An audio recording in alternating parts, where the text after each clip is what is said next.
So at this point, we have talked about all the puzzle pieces. We've talked about New England, the Chesapeake, the Middle Colonies, the Deep South, and they're very different regions, very different groups of colonies. And now we have to see how all of those pieces fit together.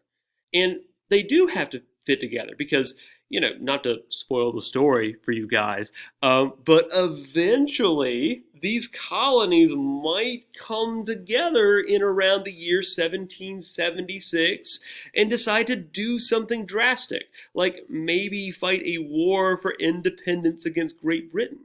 So we need to kind of see how they all fit together and cooperate, which means we're going to take a step back and kind of look at what life was like in 18th century colonial America. So behold, colonial America at the dawn of the 18th century. And just to recap, here are your three regions. And to be honest, if you remember from the lecture on the Deep South, you could really make an argument that there are four regions: New England, the Middle Colonies, the South, but remember, you can kind of divide the South in two between the Chesapeake region and the Deep South. Just remember that argument. But that being said, one of the things that's interesting is the fact that the English government is in control of all of this land, and theoretically, the vast majority of these colonies are now royal colonies, controlled by royal governors.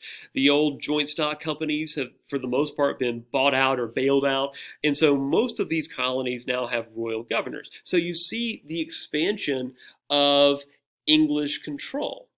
But what's interesting is that as English control expands, the Englishness of the colonies decreases.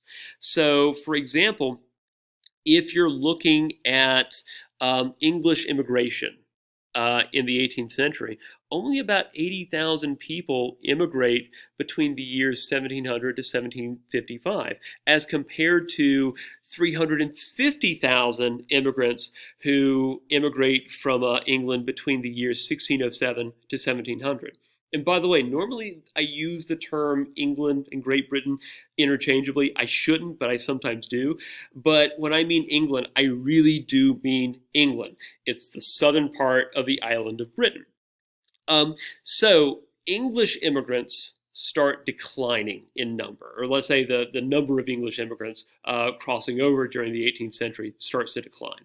So the thing is that the slack is picked up, but it's picked up by three major groups: the Scots-Irish, the Germans, and then a third group that we don't normally associate with immigrants, because usually immigrants, if we're talking about immigration, that implies that there's some voluntariness to it, but African slaves as well. Because remember that during the second half of the 17th century, we see the emergence of chattel slavery on a massive scale.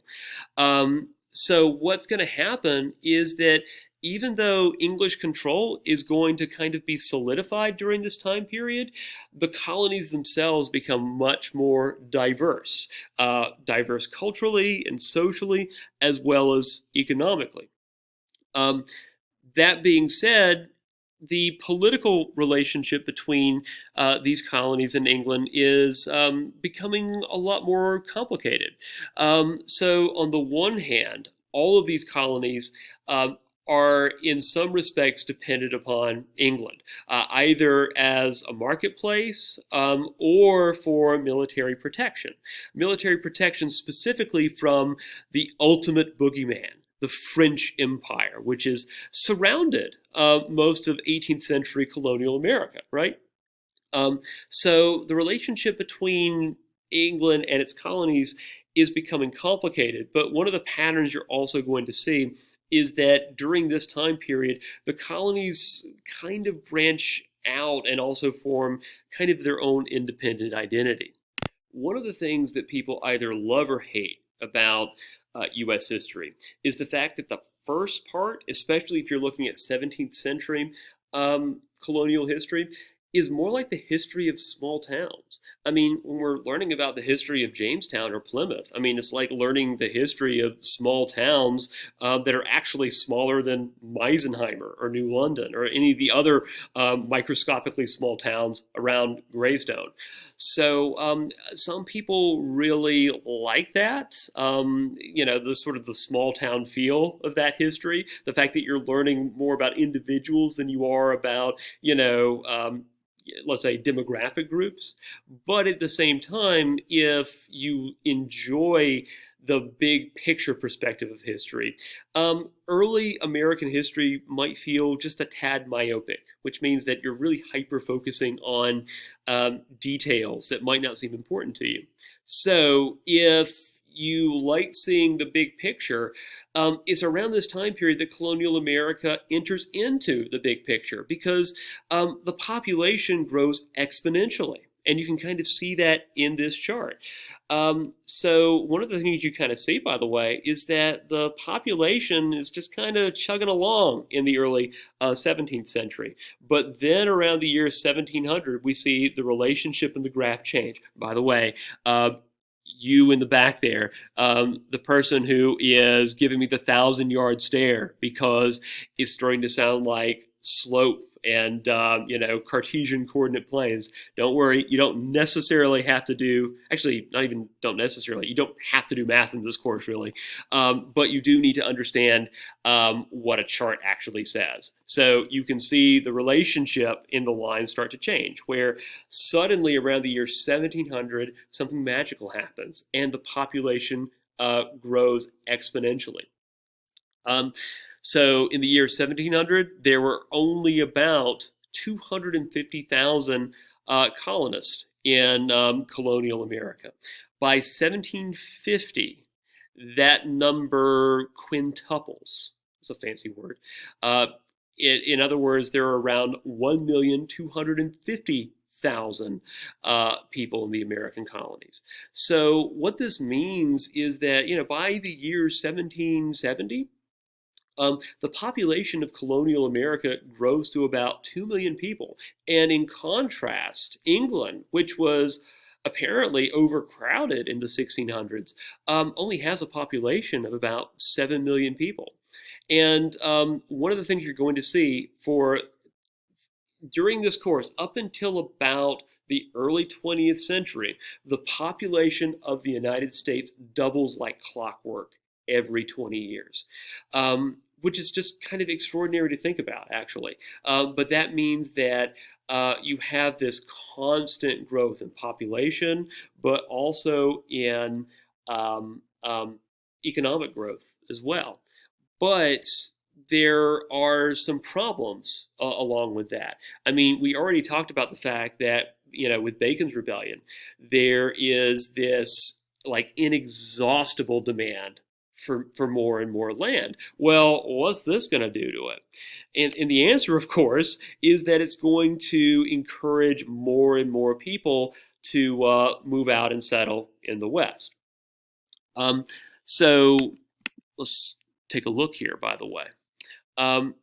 Also, if you look at the graph, by 1770, only about half of all the colonists were actually of English descent.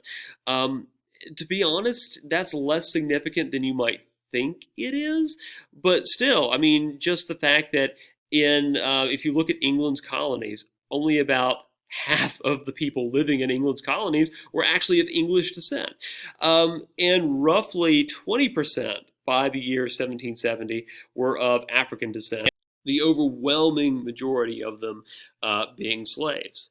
And you can actually kind of tell or see indications of that in this map. This is a population density map.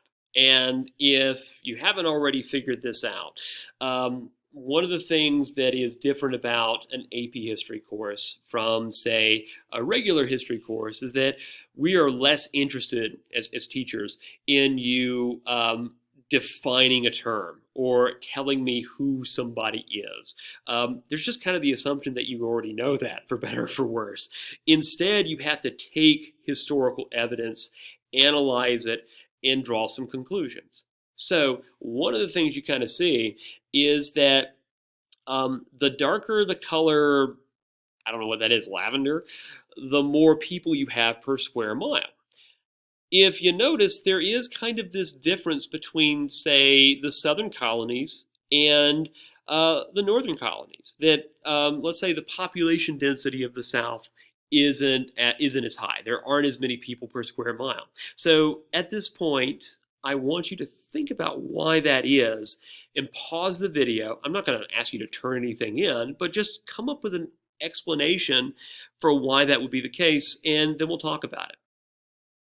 Okay, so one explanation, of course, is that the southern colonies revolve around cash crop agriculture. And for anything involving agriculture, you need a lot of land. And if you have farmers living on top of each other or just really close to each other, you're not farming right. So it means that the population is really dispersed. So, of course, that means that you kind of see this demand for more and more slaves, for laborers, but also you kind of see this, the beginnings of a push westwards. And we've already talked about that with Bacon's Rebellion, but, in Bacon's Rebellion, you had indentured servants, going more than, let's say, 10 miles beyond Jamestown.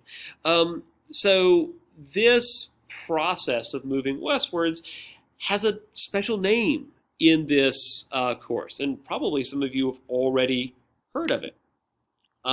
It's called Manifest Destiny. Manifest Destiny as a term emerges actually in the 1840s in a newspaper article written by a guy named Edward O'Sullivan. So I'm using it anachronistically, which means that I'm taking a term that emerges later and I'm applying it backwards in time, which is kind of what sketchy historians do, but I can be forgiven this once. And it's important for you guys to go ahead and know that term. So that being said, manifest destiny is not easy to define because it means different things to different people. But what I'll try to do is kind of give you a very simple overview of what it means to the majority of people who use it. Manifest destiny is the idea that either God or nature, providence, fate, natural selection, heck, maybe even the force, have ordained that the American people have a special destiny to expand beyond their borders and settle the frontier. Now, the question is, where is the frontier? Eventually, the frontier, by consensus, is the West.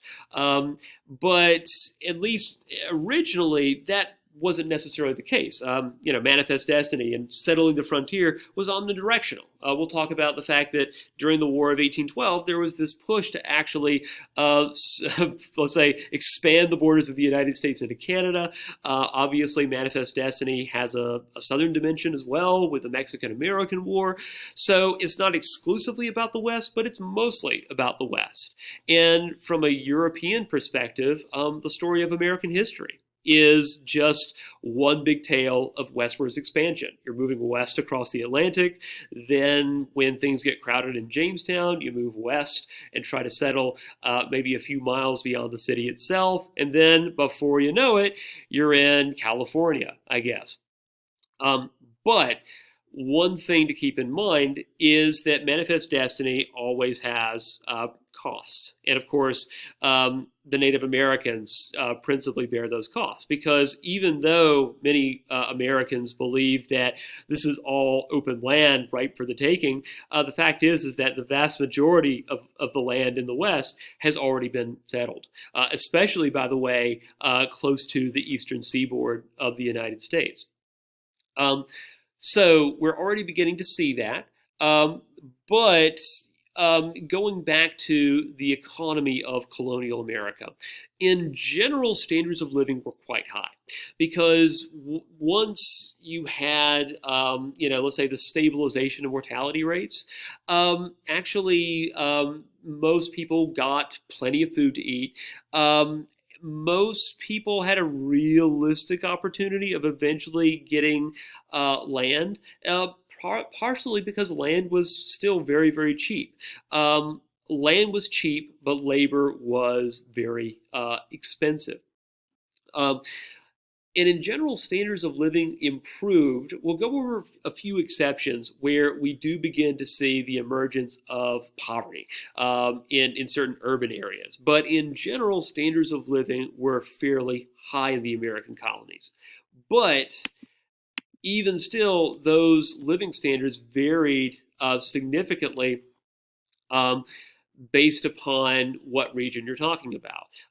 So, for example, in the American colonies, the social hierarchy was very different, let's say, between the Chesapeake and New England.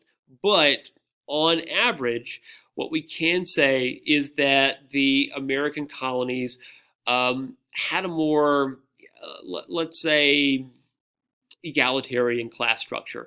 Unlike in Europe, you don't really have a true feudal nobility. You have some people who are fairly wealthy, especially the planters in the South, but at the same time, you don't have very many people at the very bottom, with one exception.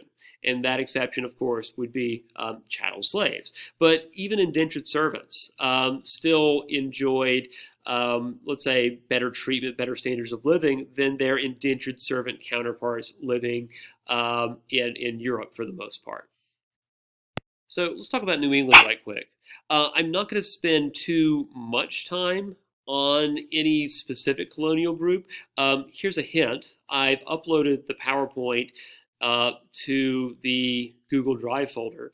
And so if you want a little bit more elaboration, and you probably should, go and check out the notes section. But for example, I think that for our discussion, you don't need me to say that, go through the list and say that 1/3 of all New English exports was comprised of fishing. I mean, I can do that, but I think that that's not a very good use of your time or my time. So let me just go through kind of the big picture things. So Puritanism has obviously lost its centrality in New England. And this is kind of ironic considering that in 1692, there is this event in Salem that practically everybody knows about, the Salem witch trials. But actually, this is kind of the exception that proves the general rule, because there's an argument that the Salem witch trials themselves were caused by fears of flagging faith, of diminished, zealousness, diminished let's say, devotion to the Puritan mission. So what we kind of see is that New England takes a hit again because after the English Civil War, you don't have the same push factors that caused Puritans to migrate from England to New England. So the population grows in New England, but it kind of lags behind other colonies. New England doesn't have cash crops. It doesn't really have, I mean, it does have agriculture, but really the economy revolves around fishing. What it does have, though, is that New England does have a series of very conveniently located rivers and waterways. And that's actually really important because even though this is the early 1700s, just around the corner is this event or process that will literally change everything: the Industrial Revolution.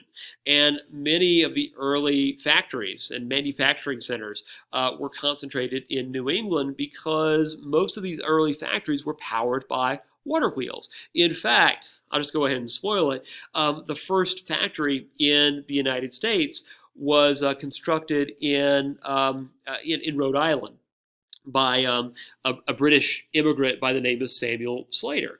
And so New England becomes kind of like the cradle of American industrialism. from this point onward. But even before industry, it was still a center of manufacturing.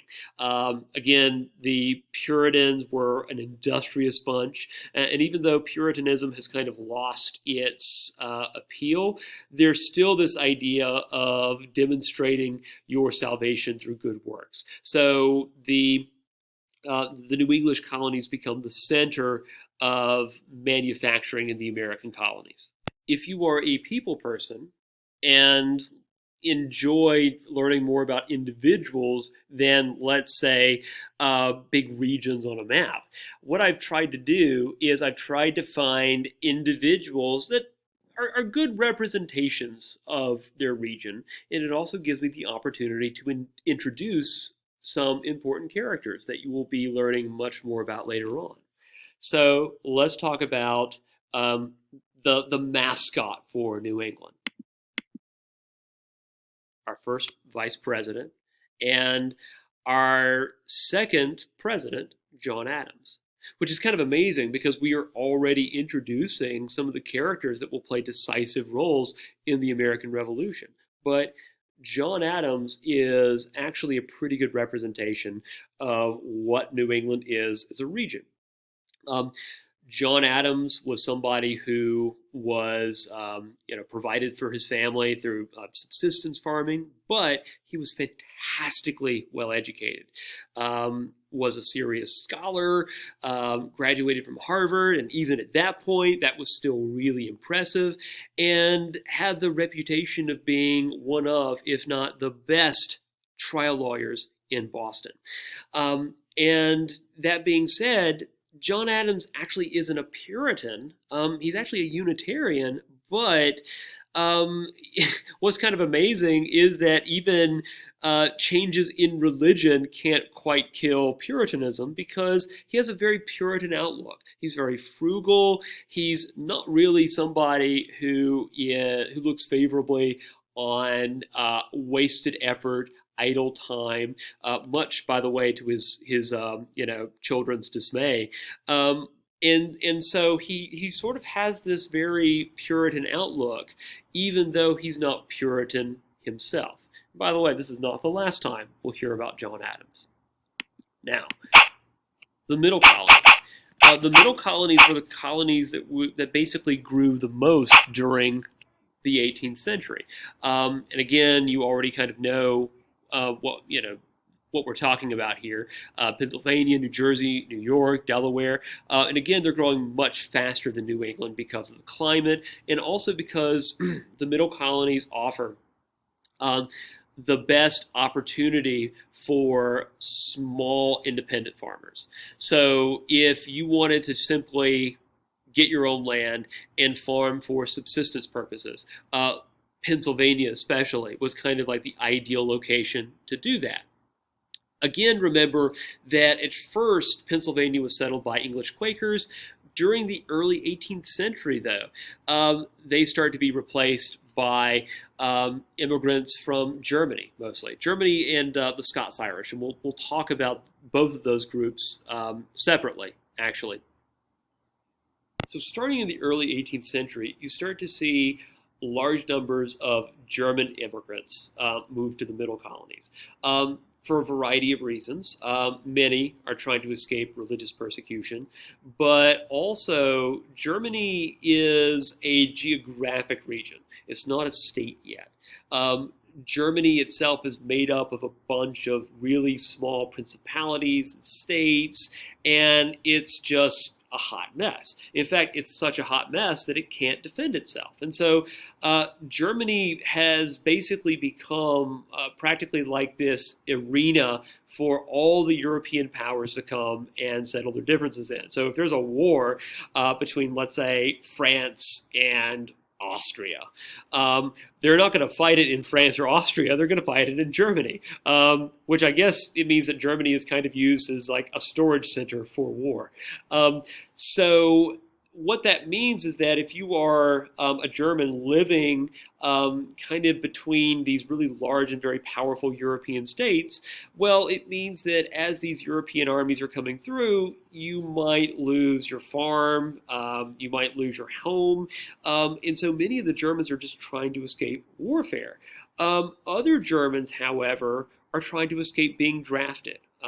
There are some German states that where the entire economy focused on raising armies and then basically lending them to other European powers for profit. We'll actually talk about one of those states, is the state of Hesse-Kassel, who during the American Revolution actually loans the British or sells the British an entire mercenary army. So some of the German immigrants were simply trying to escape military service. So, I mean, I guess draft dodging was kind of a thing during the early 18th century as well. But the Germans were also kind of unique in that you would have whole villages come over at once. And when I say whole villages, I also mean that obviously many of these German immigrants didn't have any money because some were forced out of their homes because their village was wiped out. And so many of these villagers would come together and sign a contract, an indenture for service, but they would sign up as an entire village, which gave them a little bit more bargaining power. So the Germans, because they were coming over in, let's say, large family units, they tended to kind of stay to themselves. Partially, that's also because most of them didn't speak English, but also it's simply because they came over in large enough numbers that they could kind of set up some autonomous communities. Now, you actually get a sense of how significant the Germans were in Pennsylvania, especially. Because, by the way, I guarantee that there are probably a few of you who are kind of born and raised in this area, Stanley County, Rowan, Cabarrus, etc. And many of you probably have German ancestors. I guarantee you that if you look at the first ancestor who arrived in the United States, they probably arrived in Pennsylvania in the early to mid 18th century. That tends to be the pattern. So, for example, I'm Mr. Drive, in case you didn't know. Our family name in German is Dürr, and apparently the first Dürr, you can now understand, I guess, why they changed the name to Dry. Dürr is kind of a a terrible name. But the earliest Dürr arrived, I think, in 1715 in Pennsylvania. And if you go through and look at a lot of the German families in this area, they follow that same kind of progression. So, but the fact that they were so standoffish and were so isolated incited a little bit of concern. So I'm going to introduce somebody that you're going to become very familiar with, Benjamin Franklin. Benjamin Franklin is not originally from Pennsylvania, but he spends most of his life in Pennsylvania. And Franklin in general has the reputation for being a seriously chillaxed dude. He was free thinking, he was tolerant, he kind of has a live and let live attitude towards most things. But listen to what Franklin says about German immigrants. This is my best Benjamin Franklin impression. If you have the notes up, you can see the full quote, by the way. They, being the Germans, they behave, however, submissively enough at present, to the civil government, which I wish they may continue to do. For I remember when they modestly declined intermeddling in our elections, but now they come in droves, and carry all before them, except in 1 or 2 counties. Few of their children in the country learn English. They import many books from Germany, and of the 6 printing houses in the province, 2 are entirely German, 2 half German, half English, and but 2 are entirely English. They have 1 German newspaper and 1 half German. Advertisements intended to be general are now printed in Dutch and English. The signs in our streets have inscriptions in both languages, and in some places only German. They began of late to make all their bonds and other legal writings in their own language, which, though I think it not ought to be, are allowed good in our courts, where the German business so increases that there is the continual need of interpreters. And I suppose in a few years they will have also necessary in the assembly to tell one half of our legislatures what the other half say. In short, unless the stream of their importation could be turned from this to other colonies, as you very judiciously propose, they will soon so outnumber us that all the advantages we have will, not in my opinion, be able to preserve our language, and even our government will become precarious. So this is the first example of anti-immigrant hysteria being churned by none other than Benjamin Franklin. It's not the last time we'll talk about that sentiment in American history, but just kind of think about this. In this case, it's Franklin, who is an English American, feeling like English is losing, or Englishness is losing its significance in Pennsylvania, and he proposes banning German immigrants altogether, or at least limiting their immigration to the colony. That being said, so if you look at immigration across time, one of the things you notice about the Germans is that they start coming in the early 1700s, and they don't really stop until the 20th century. As a group, Germans comprise the largest immigrant group to the United States, at least by nationality.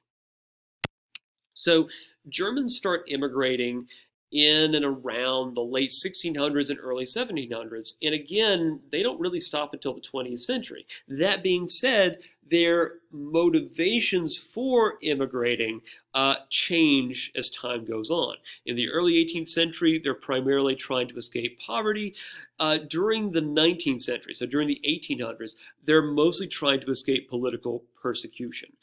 So that being said, while the motivations change, the fact is that if you look at this graph, the Germans are, basically constantly immigrating from really the 1700s to the to really the beginning of the 1900s. So let's now move to the second group. So the Germans are primarily immigrating to the middle colonies. The Scots-Irish, however, are, let's just say that they are a little bit more complicated. And by the way, anything with a hyphen automatically advertises complexity. And the Scots-Irish are not Scottish, nor are they Irish. They are the Scots-Irish. It's a package deal. And the thing is that what makes the Scots-Irish has very little to do with nationality and everything to do with religion, believe it or not. So if you, once again, maybe for one of the last times, we have to go back and look at the politics of the English Reformation. So Protestantism spread throughout the British Isles, and in England you have the creation of the Church of England, and then you have Puritan congregations that form that want to purify the Church of England and make it more Protestant. In the case of Scotland, Protestantism, and specifically Calvinist Protestantism, manifested itself as Presbyterianism. Presbyterianism is basically like, let's say the Scottish flavor of Calvinism. So the Scots gradually converted to Presbyterianism. Now, I'm going to talk about something that doesn't seem related, but it totally is. So the English have been occupying Ireland off and on since basically the Norman conquest. Now, the way that works is that you have a small number of English aristocrats ruling all of Ireland.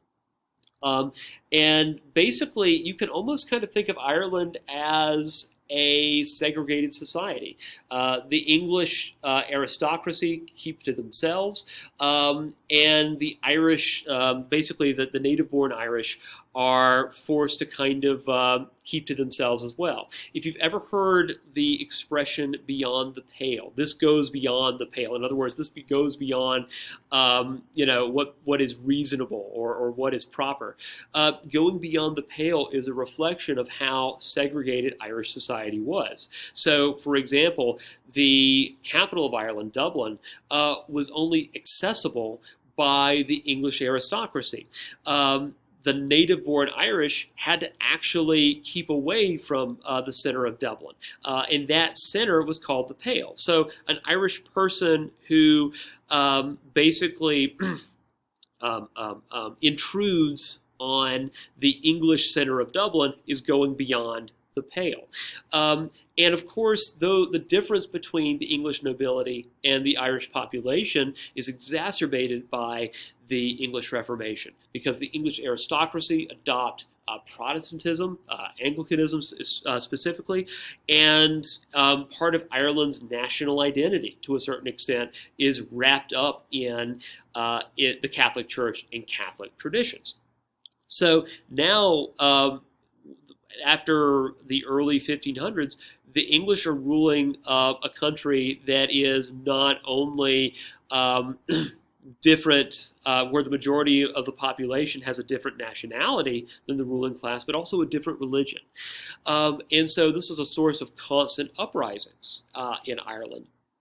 And so what the English government starts to do throughout the next 200 years or so is that Scottish Protestants are transported to Ireland to kind of act as enforcers for the English ruling class. And they're specifically transported to areas of Northern Ireland. And by the way, for those of you who don't know, Northern Ireland is still part of the United Kingdom today, and that's because Northern Ireland is still mostly Protestant, which is a source of constant friction between the Northern Irish and basically the country of Ireland today. What happens, though, is that many of these Scottish Presbyterians feel duped, right? They feel like they have been transported into a war zone. And they kind of have, because, again, their purpose is to help the English ruling class enforce its wishes in Ireland. So many of these Scots who have immigrated to Ireland over the course of the last 2 centuries start to, let's say, look elsewhere. And so that's the Scots-Irish. They are basically descendants of Scottish people born in Ireland. So yeah, they're technically Irish, I suppose, but they're very proud of their Scottish heritage, and they've maintained it. And again, they're Protestant. So one of the things you kind of see is that the Scots-Irish aren't exactly embraced with open arms in the United States or in the American colonies, but they're not really shunned either, because they still have that common Protestant identity. But remember, the English are paranoid of Catholicism, and that bigotry is kind of imported to the American colonies themselves. So there's a reason why we associate or think of the poor treatment given to Irish immigrants during the mid-19th century, but we don't usually talk about the same discrimination against the Scots-Irish, because the Scots-Irish are generally Protestant and the Irish are generally Catholic. So the Scots-Irish basically immigrate in clans. You have some people, some of the Scots-Irish immigrate as individuals, but most of them are coming over in clans. But the issue is, where are they going to go? because at this point, most of the eastern seaboard has been kind of settled. And also the Scots-Irish, they don't have a lot of money. They they're coming over and they're relatively poor. You do have some exceptions there, but in general, the Scots-Irish are actually poorer than the Germans. So you're coming over and you don't have any easy way to get land. So what do? Well, you move west, which is the other interesting thing about the Scots Irish. In some cases, they are the first cowboys, or let's say the first group that embraces, moving into the frontier. Kind of like the Germans, they tend to be very standoffish, but they don't really settle in towns or villages. It's more like they settle in clans, in very, very small family units. So, by the way, if you look at North Carolina today, you can see traces of the let's say large-scale immigration of the Germans and the Scots-Irish. So take a look at, for example, Scotland County, Cumberland, Bladen.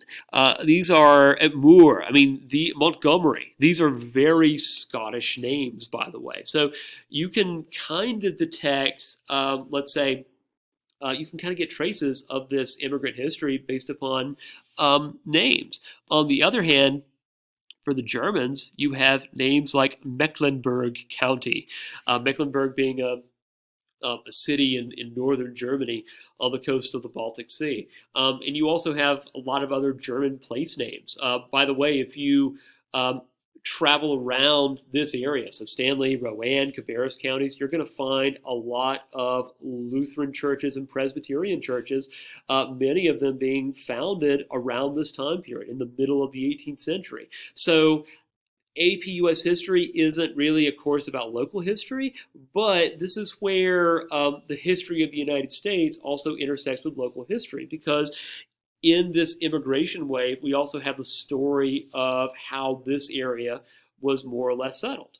And if you want a good, let's say an even better example of this, if you go up to around the Winston area and go to Old Salem, you're going to find a, basically like, I don't know what to call it really. It's not a theme park, but you're going to find a, let's just call it a park that provides an authentic reproduction or reenactment of what life was like for German-speaking Moravians in the 18th century. So, this area is just full of traces of Scots-Irish and German immigration.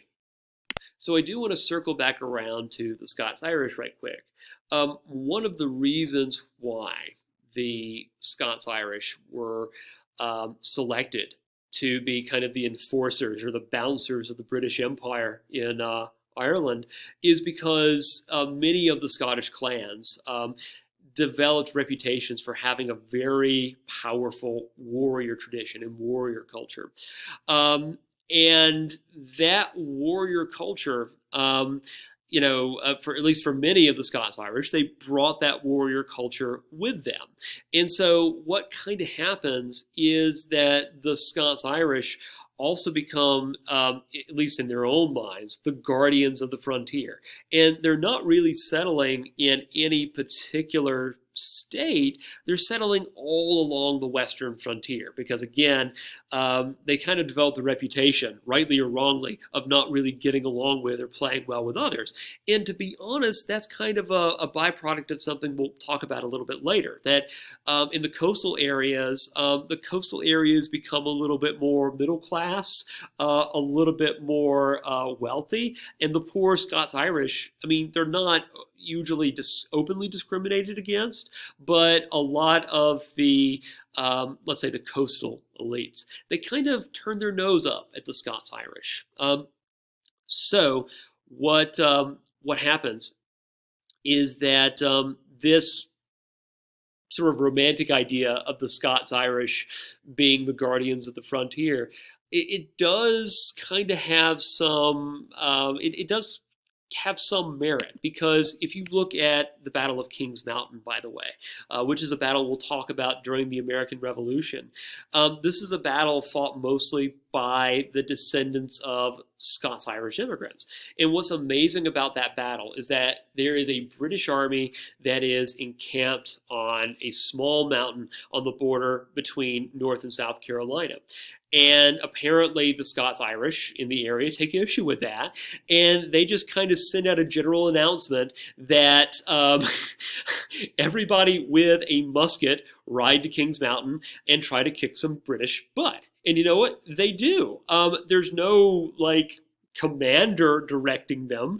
There's no, I mean, you do have some officers that might lead a couple of dozen, maybe 100 men, but this is a battle where the Scots-Irish are basically just fighting as individuals, and they win. So again, the Scots-Irish, if you look at it, they are moving deeper into the frontier. So if you look at it, they're in the frontier of Pennsylvania. This is basically the baby poop green color indicates the Scots-Irish. So by the way, look at this. Basically, in our area, we get this nice little hodgepodge of Scots-Irish and German immigrants. But basically, they are, I mean, if you look at it geographically, the Scots-Irish tend to settle near the Appalachians. And many of them are squatters. In other words, they don't necessarily have a legal right to the land. They just kind of build a house first and ask questions later. But one of the things that the Scots-Irish, as a group, tend to feel, to the extent that we can say that any group feels anything. The Scots-Irish, because they're on the frontier, they feel like the local, state, and national government, whatever that is, ignores them, takes advantage of them. And there is some evidence to support that idea. I mean, we kind of talked about that with Bacon's Rebellion, where people who were living on the coast were politically advantaged, and those who were living on the frontier were not. So once again, we kind of see that source of friction between people living on the frontier in the West and people living on the East. And this will actually set the stage for the emergence of this guy. You can think of Andrew Jackson as almost being like the unofficial chief of the Scots-Irish. And Andrew Jackson's realization was that, again, these people along the frontier weren't really, recognized or given the time of day by state and colonial legislatures along the East Coast. So Andrew Jackson channels that resentment in the 1820s and 1830s in allowing him to become the first popularly elected president in U.S. history. We'll talk a little bit about what that means in the asterisks there, but it means that the Scots-Irish as a group are kind of like a sleeping giant. And when they become politically active in the early part of the 19th century, American political history and American history itself will change as a consequence. So that being said, let's go back to the middle colonies right quick. Pennsylvania has the reputation, or developed the reputation, of being, quote, the best poor man's country in the world. And to be honest, it was hard to argue with that argument. So Pennsylvania, in general, had wages 3 to 4 times that of the average worker in England. It was a very urban society, too, with up to 2/3 of the population dwelling in cities, especially the biggest city of all, Philadelphia. Philadelphia, up until the early 19th century, is the largest city in the American colonies. And actually, by 1776, Philadelphia is the largest city in the British Empire, except for London, which is kind of amazing to think about, especially since at that point, Philadelphia isn't even 100 years old. London was around during Roman times, so it's a remarkable story. Um, Now, the thing is that because there were some cash crops in the middle colonies, you do see some slavery. But the slavery that was practiced was more like indentured servitude than chattel slavery. Um, but you do have roughly across the region about 7% of the population comprised or were comprised of African slaves. And it kind of varied based upon the region. So most of the slaves were actually in New York. Around 15% of the population were slaves. And that's not so much really because of cash crops exactly. It's more of, let's say, almost kind of like part of the Dutch inheritance. You know, the Dutch, of course, controlling the slave trade, and of course the fact that New York had a lot of very wealthy aristocrats, for lack of a better term, because remember, you have the Dutch poltroons who were very wealthy, and having slaves kind of advertised that wealth. But most of the time, those slaves were more like domestic servants rather than slaves that were going and cultivating, tobacco. Because really, with that latitude, New York is generally too cold to grow cash crops. I should also go back and mention, by the way, that excuse me, that New England itself had African slaves, but again, those are slaves that are more likely to be working in like the shipping or fishing industries. They're not growing cash crops. That might seem like a trivial distinction, but if you remember stories about the cultivation of sugarcane in the West Indies, or just the cultivation of any cash crop, you guys know that that is not a trivial distinction. And it also means that, just looking forward, when we talk about the conflict over slavery, it means that these states just don't have a lot they have to give up when it comes to emancipation. So Pennsylvania was centered mostly around wheat, and as kind of like a trade center for the rest of the colonies, wheat made up about three-fourths of all exports. And remember that just like in New England, the Quaker mission, the Quaker religious mission, begins to diminish, and a focus on the accumulation of wealth and prosperity begins to take center stage. But if you want to find a good mascot for the middle colonies, and in Pennsylvania specifically, I think that Benjamin Franklin is probably your best bet. Benjamin Franklin himself, by the way, was not actually born in Pennsylvania. He came from, he was actually born in Massachusetts. But because of, profound differences that he and his brother had with Puritanism, they both moved to Pennsylvania. Franklin himself was kind of a religious skeptic. He acknowledged the existence of God, but other than that, didn't seem to be all that focused on religious matters. He and his brother opened up a printing shop in Philadelphia. They print newspapers for Germans and English speakers. So in a lot of respects, Benjamin Franklin represents and also capitalizes on the very pluralistic, free-thinking environment in Pennsylvania. So let's return to the South. By the 18th century, the South was the region in terms of population. Its population was twice that of any other region. And by the way, that's going to be a fixture of American life until the mid 1800s. One of the most dramatic transitions in American history is the fact that the South goes from being the most populous country, or most populous region in the country, and then on the eve of the Civil War, the population of the North outnumbers the South 2-1.